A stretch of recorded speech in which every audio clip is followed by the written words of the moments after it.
Assalamualaikum semuanya.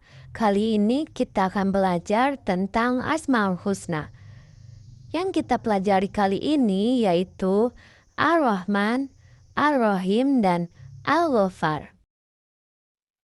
Asmaul Husna berasal dari bahasa Arab, yaitu asma, yang berarti nama-nama, dan husna, yang berarti baik, indah, atau mulia.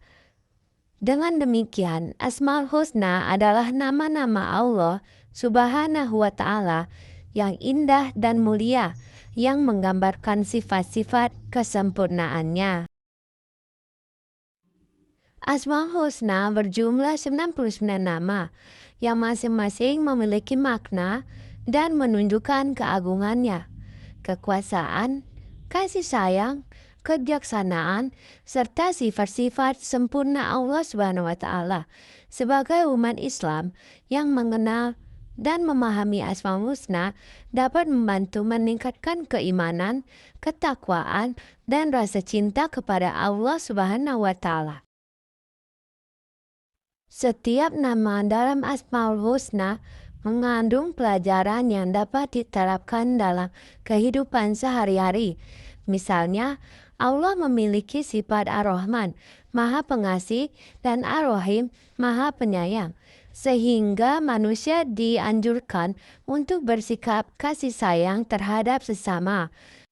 Dengan memahami Asmaul Husna, seseorang juga akan lebih mudah mengagungkan Allah dan menyadari kebesarannya dalam setiap aspek kehidupan. Yang pertama, kita akan membahas tentang Ar-Rahman. Ar-Rahman adalah salah satu Asmaul Husna yang berarti Allah Maha Pengasih. Sifat ini menunjukkan bahwa kasih sayang Allah sangat luas dan meliputi seluruh makhluknya, tanpa membedakan agama, suku, ras, maupun status sosial. Allah memberikan berbagai nikmat kepada makhluk, seperti kehidupan, kesehatan, udara untuk bernapas, makanan, minuman, dan berbagai kebutuhan lainnya. Kasih sayang Allah melalui sifat Ar-Rahman dapat dirasakan oleh seluruh makhluk di dunia. Sebagai manusia, kita harus bersyukur atas segala nikmat yang telah diberikan Allah dan meneladani sifat kasih sayang tersebut dengan berbuat baik kepada sesama. Berikutnya, kita akan membahas tentang cara atau contoh meneladani sifat Ar-Rahman. Simak baik-baik ya. Nah, kalian harus meneladani sifat Ar-Rahman ini. Bagaimana caranya ya? Yang pertama yaitu, perhatikan gambarnya ya, gemar bersedekah. Nah, artinya anak-anak, jika kalian gemar bersedekah, maka kalian sudah mengamalkan sifat Ar-Rahman. Berikutnya yaitu, perhatikan gambar, betul sekali, mengasihi anak yatim. Nah, Ibu beritahu ya, biasanya di lingkungan sekitar kita ada anak yatim. Nah, anak-anak ayo belajar menyantuni anak yatim. Misalkan di rumah, anak-anak punya mainan yang berlebih. Nah, boleh disumbangkan ke anak yatim yang ada di sekitar lingkunganmu ya. Ayo belajar berbagi. Yang ketiga yaitu membantu teman yang kesusahan. Ada teman yang terjatuh, kemudian kamu membantu. Nah, itu sudah termasuk ke dalam contoh dari Ar-Rahman. Baik, yang berikutnya, menghormati umat agama lain dalam beribadah. Kita tidak boleh mengganggu kegiatan agama lain ya. Yang kelima, yaitu anak-anak, siapa yang punya hewan di rumah ataupun punya tumbuhan? Ibu yakin anak-anak di rumah memilikinya ya. Nah, contoh yang terakhir ini, kalian harus belajar menyayangi hewan dan juga tumbuhan. Bagaimana caranya? Menyayangi hewan dengan merawatnya, memberi makan. Kemudian, cara menyayangi tumbuhan yaitu dengan merawatnya dan menyiramnya setiap hari. Yang kedua yaitu Ar-Rahim. Artinya Maha Penyayang. Allah sangat sayang kepada orang-orang yang taat dan beriman kepadanya. Kita harus meneladani sifat Allah Ar-Rahim di kehidupan sehari-hari. cara meneladani sifat Allah Ar-Rahim dalam kehidupan sehari-hari. Pertama, menyayangi keluarga, teman, dan saudara. Kemudian berikutnya, jika ada teman yang sakit, anak-anak bisa menjenguknya.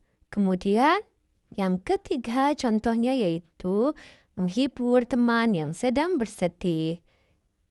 Yang keempat, merawat hewan dan tumbuhan dengan baik. Kemudian yang terakhir, yang kelima, sayang terhadap lingkungan dengan tidak buang sampah sembarangan. Mudah kan cara meneladani sifat Allah Ar-Rahim? Ayo praktekkan di rumah ya, agar anak-anak termasuk orang yang cintai Allah. Kita akan mengenal sifat Al-Ghafar. Apa sih artinya Al-Ghafar? Al-Ghafar artinya adalah Allah Maha Pengampun atas segala dosa dan kesalahan makhluknya. Al-Ghafar mempunyai pengertian bahwa Allah Subhanahu wa Ta'ala mengampuni siapa saja hamba yang memohon ampunan kepadanya. Kedua, maka jangan merasa putus asa apabila pernah berbuat dosa. Maka seorang hamba tersebut harus segeralah minta ampunan kepada Allah Subhanahu wa Ta'ala. Yang ketiga, ampunan Allah itu terbuka untuk siapa saja yang mengharapkannya. Firman Allah tentang ampunan Allah juga terdapat dalam Al-Quran Surat At-Toha ayat 82. Dalam hal ini, jika kita melihat Al-Ghafar, itu artinya Allah itu Maha Mengampun, Allah menutupi dosa-dosa hamba-hambanya, sebab Allah mempunyai kemurahan dan keluasaan ampunannya. Ketika seseorang mempunyai kesalahan harus meminta maaf. Ada pula teman atau orang lain yang melakukan kesalahan, sebaiknya meminta ampunan untuk dimaafkan. Nah, jadi anak-anak, ketika kita melakukan kesalahan, kita harus segera meminta maaf kepada orang tersebut. Sekecil apapun kesalahan kita, maka kita harus meminta maaf. Dan kita juga harus memaafkan setiap kesalahan orang lain kepada kita. Selain itu, dengan memaafkan orang lain akan membuat hati kita menjadi tenang dan tentram, karena jauh dari kata dendam. Dan dendam itu adalah sifat yang sangat Allah benci. Dengan kita saling memaafkan, tanpa ada rasa benci dan dendam, maka kita telah meneladani sifat Al-Ghafar dalam kehidupan sehari-hari. Itulah penjelasan tentang Ar-Rahman, Ar-Rahim, dan Al-Ghafar. Sekarang, mari kita menyanyikan lagu Asmaul Husna bersama-sama.